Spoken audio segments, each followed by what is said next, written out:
One of the biggest revelations you can have when you're starting over is what has got you up to this point is not going to get you to where you want to go.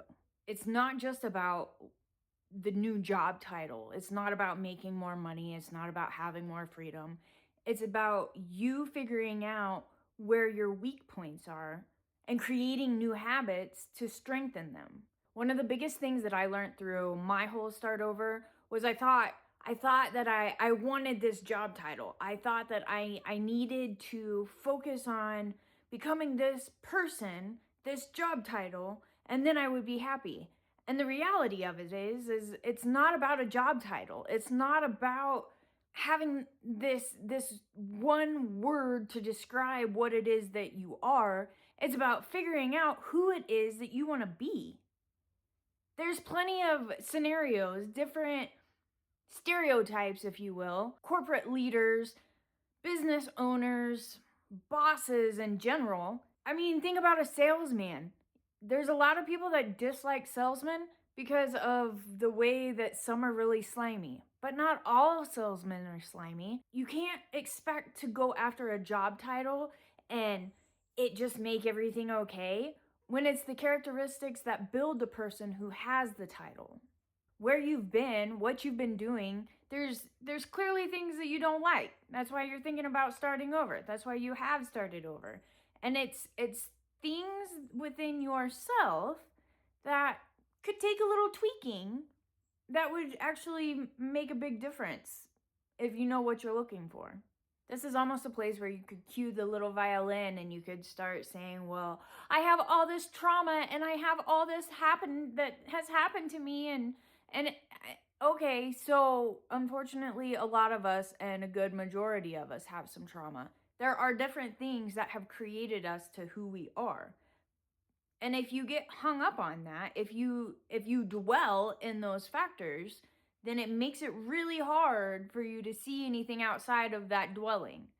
It's learning the characteristics and learning the traits of the people that you look up to, the people that you see getting the stuff done that you want to be a part of.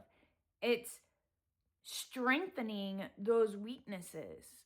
Boundaries was a big thing for me, and it wasn't even until I even realized that I allowed people to walk all over me was it recognizable for me to even start fixing. Getting to know yourself and understanding where these issues lie doesn't mean that you sit and you dwell in them. It means that you are becoming aware. It gives you that reflection of, okay, I can't change anybody else. I can only change myself. Where is it that I could benefit if I worked on some new habits? The more you do a habit, the more you do one thing repetitively, the more it becomes natural. No matter what you've started in your past, you have clear evidence of this. What kind of hobbies you enjoy, even if it was work, you know that when you started, you probably weren't the very best at it. But now, after years of experience, after doing the same thing over and over again, hasn't it pretty much become second nature? That's relevant in any area of life. And so once you get to know yourself, once you get a better understanding of different traits that you could put some more effort into, you could tweak and start strengthening where those weaknesses have been holding you back, you'd be really surprised at how much those little steps would make such a huge difference. It's not about doing it all on your own. Having people around you, your family, friends, people that you can converse with and you can even ask, hey, what are my strengths? Or if you've recognized where people have maybe come at you in places that aren't your most strongest, then that's a pretty good clue of where you could get started.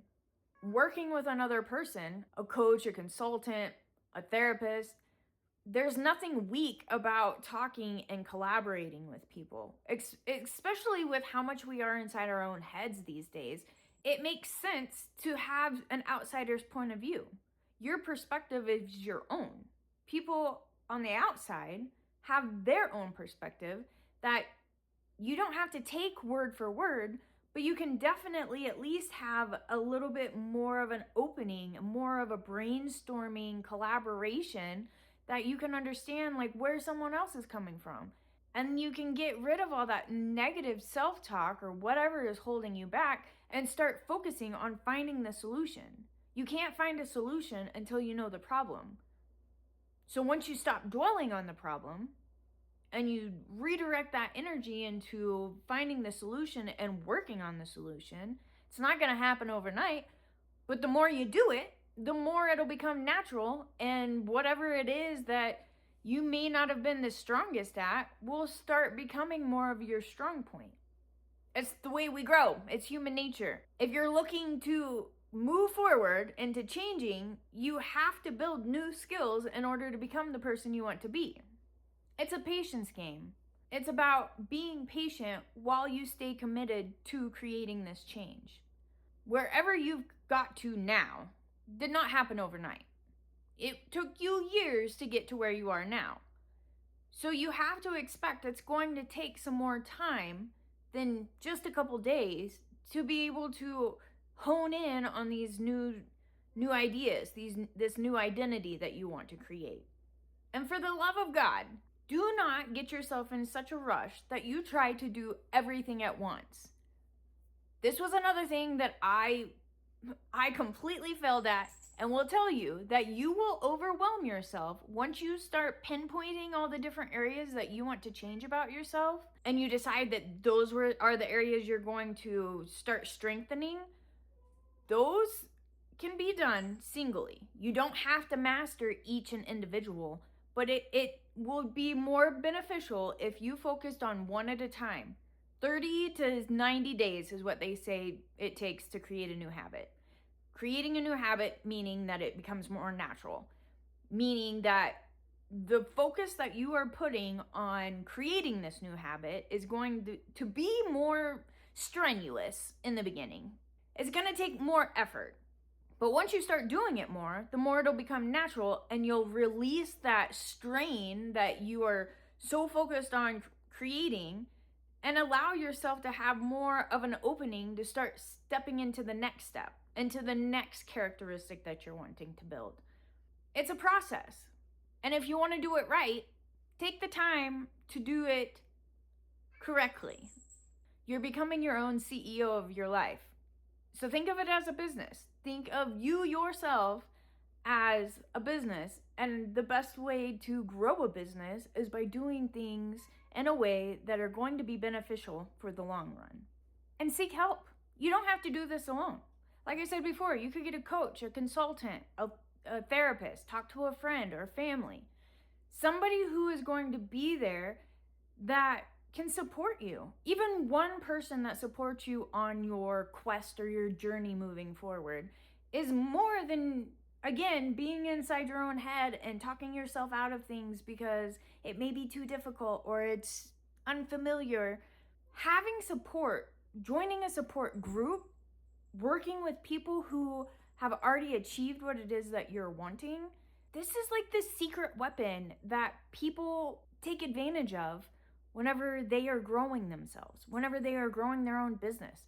Whenever people want something that other people have, the cheat sheet is to be around those people who've already experienced the underlying issues that occur when you're growing into the space. Not every issue is going to be the same, but being around people who've already went through a good majority of it will at least allow you to have somebody to bounce ideas off of that is already living in that space, that has already climbed the mountain and can at least give you a little bit of guidance on how you can get yourself up to where they are. It's an egotistical trap to try to do everything by yourself. Even in big corporations, businesses, there's delegation that happens. There's masterminds that happen. There's only so many hours in the day. And if you are someone who may not be the most patient person, then it makes sense to take the step into asking for help, into seeking for guidance, into surrounding yourself and becoming a byproduct of the people that you surround yourself with. I honestly feel like that's one of the biggest cheat sheets there is. And just because you're hanging around all these new people, you're putting yourself around the people or taking guidance from someone who is where you want to be, again, it's not about the role, it's about the characteristics. It's about you yourself personally and who you want to become. Not everyone is meant to be the exact replica of another person. Your uniqueness makes you your awesome self. When you're modeling, whenever you're hanging out, when you're being influenced by other people, it's not to become that person, it's to take those characteristics. It's like a shopping spree. Like you pick and choose the different parts of people that you see that you enjoy. And then you utilize those portions and start picking up on the same habits. Start picking up on the way it works for them. Use it as a guiding force to create the version of yourself you want to be.